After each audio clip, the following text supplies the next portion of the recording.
How did the US and Israel launch a preemptive strike against Iran?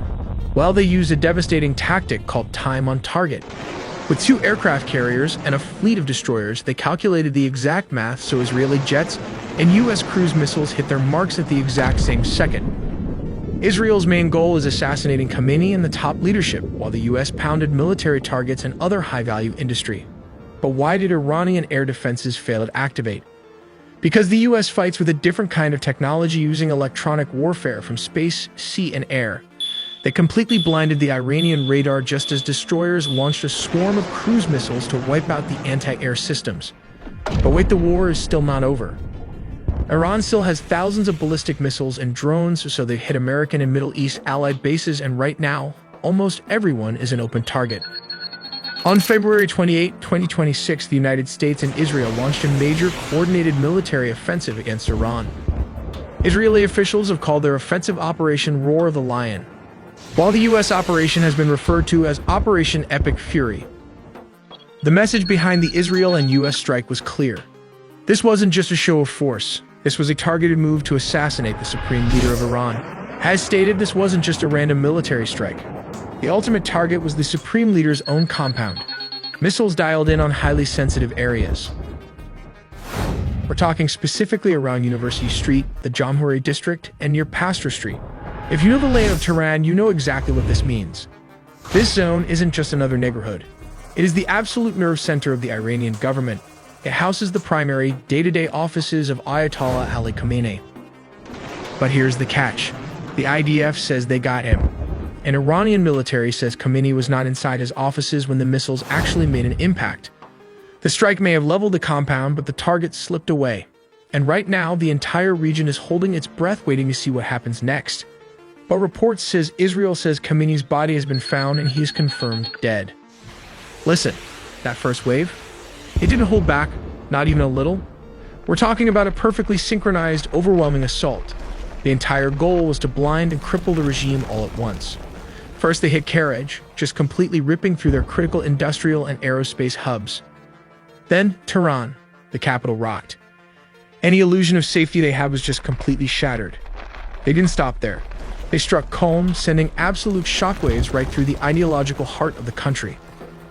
And if you follow this stuff, you know exactly how heavily fortified that area is. Over in the west, missiles literally rained down on Kermanshah. They neutralized those launch sites before the operators could even think about powering up their radars.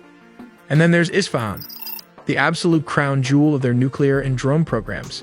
Heavily defended, didn't matter, it just lit up the night sky.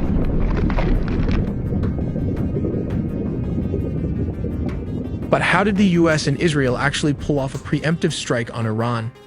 First of all, look at this map. To make this happen, they didn't just rely on local land bases. They brought 2 massive floating cities right to Iran's doorstep. Down in the Arabian Sea, you've got the USS Abraham Lincoln Carrier Strike Group bearing down on the south and east. And over in the eastern Mediterranean, the biggest, newest ship, USS Gerald R. Ford. While Israeli jets flew all the way across the Middle East to reach Iranian airspace, timing was absolutely critical. The moment those IDF jets reached their marks, the missiles were released. And that brings us to the most terrifying, complicated part of this entire operation, the synchronization. Military planners rely on a tactic called time on target. Look at this map. You have missiles firing from submarines, cruise missiles launching from escort ships, and massive payload drops from stealth bombers. They are all deploying from completely different locations at entirely different times. But here is the genius of it. The US military machine was mathematically choreographed so everything impacted Karaj, Tehran, Qom, Kermanshah, and Isfahan at the exact same second the Israeli jets dropped their guided bombs. It was designed to be a total systemic shock and explodes at the same time. A move to collapse the regime instantly. When those munitions finally hit, it was pure shock and awe. But why did the Iranian air defenses fail to activate? Well, to put it simply, the US military operates in a completely different league. Using a highly advanced mix of electronic warfare and cyber operations, coordinated from space to the ground, the coalition was able to inject false data directly into Iranian radar screens. Top-tier Iranian air defense systems like their homegrown Bavar and their Russian-supplied batteries were absolutely overwhelmed by this electronic assault. But to actually hunt them down, the US set a brilliant trap. They launched hundreds of ABM-160 MALDs, miniature air-launched decoys. To a panicked Iranian radar operator staring at a chaotic screen, these tiny drones look exactly like a massive squadron of F-15s or F-16s screaming toward the capital. With the door kicked wide open, fifth-generation stealth fighters, including both US and Israeli F-35s with possible F-22 Raptors, sliced through the airspace completely undetected. Ultimately, the Iranian air defense network wasn't just suppressed, it was completely dismantled, at least for the time period. Because the Iranians do have a huge firepower. Tehran has fired back. In Operation Truthful Promise 4, a massive wave of missiles and drones just targeted US bases in Israel. Here's the fallout. The UAE's Al Dhafar air base was hit, leaving one dead from shrapnel. In Bahrain, the US Navy's 5th Fleet HQ was directly targeted. Qatar's air defenses successfully wiped out incoming missiles, while Kuwait locked down its entire airspace under heavy fire.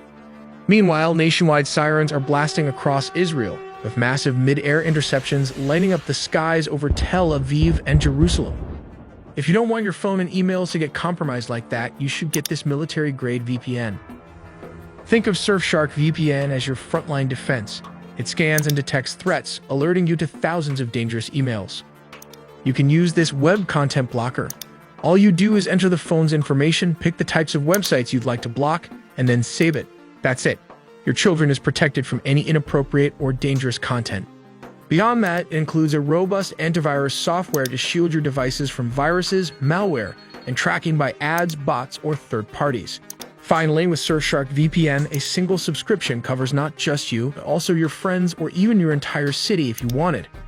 Go to our link surfshark.com/AITelly.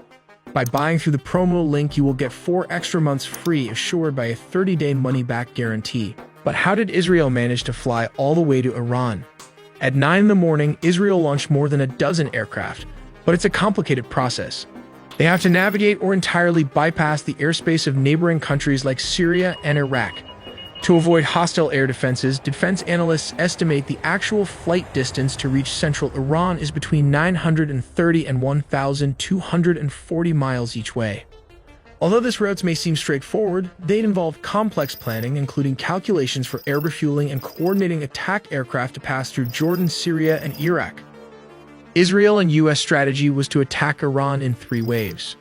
The first wave targeted surface air-to-air sites, radar installations, and Iran's air defense headquarters in Tehran, Elam, and Khuzestan. The second wave focused on destroying ballistic missiles, and finally, the third wave targeted military manufacturing industries. Kicking down the door. The attack begins not with manned aircraft, but with robotic precision from the sea. The goal is simple: blind the enemy's eyes, their radars, and silence their voice, their command and control. In the Persian Gulf and the Northern Arabian Sea, Arleigh Burke-class destroyers, ships like the USS Thomas Hudner, receive the launch order. The vertical launch system cells hiss open, and moments later, dozens of Tomahawk land attack missiles erupt from the decks. These missiles fly at subsonic speeds, hugging the terrain in what we call nap of the Earth flight to stay below the radar horizon. They are programmed to loiter and strike simultaneously. Their warheads slam into S-300 and S-400 radar sites and command bunkers. They degrade the integrated air defense system, effectively carving out safe corridors for the pilots who are minutes behind them. 30 minutes past each hour, while the Tomahawks are still impacting, the silver bullets of the U.S. Air Force are already deep inside hostile airspace. These are the B-2 Spirit stealth bombers. With the air defense network fractured by Tomahawk cruise missiles, usually fired from destroyers hundreds of miles away, the path is now clear.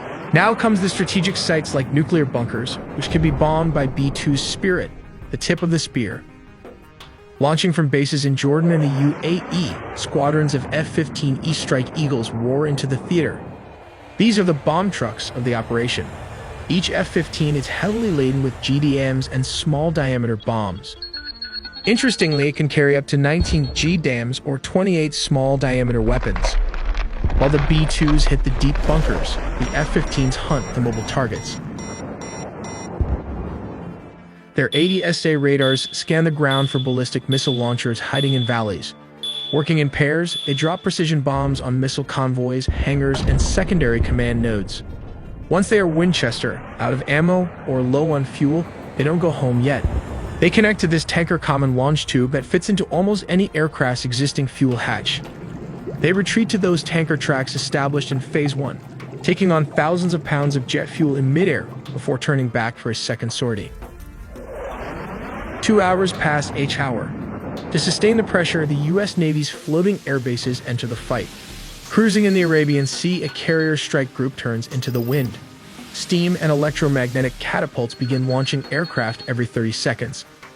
F/A-18 Super Hornets launch carrying anti-radiation missiles. Their job is DAD, destruction of enemy air defenses. They are hunting down any surviving radar operators foolish enough to turn their systems on. Meanwhile, F-35 Sea Lightning push forward to gather intelligence and strike high-threat targets that the older jets cannot reach. Orbiting far behind them are the E-2D Hawkeyes, the quarterbacks in the sky, managing the massive traffic of hundreds of U.S. jets. By sunrise, the first wave is over. The eyes of the enemy air defense have been blinded by Tomahawks. The heart of the nuclear program has been crushed by B-2s, and the limbs of the missile forces have been severed by F-15 and carrier aircraft. We make original videos from scratch, so please do subscribe and hit the notification bell for more videos.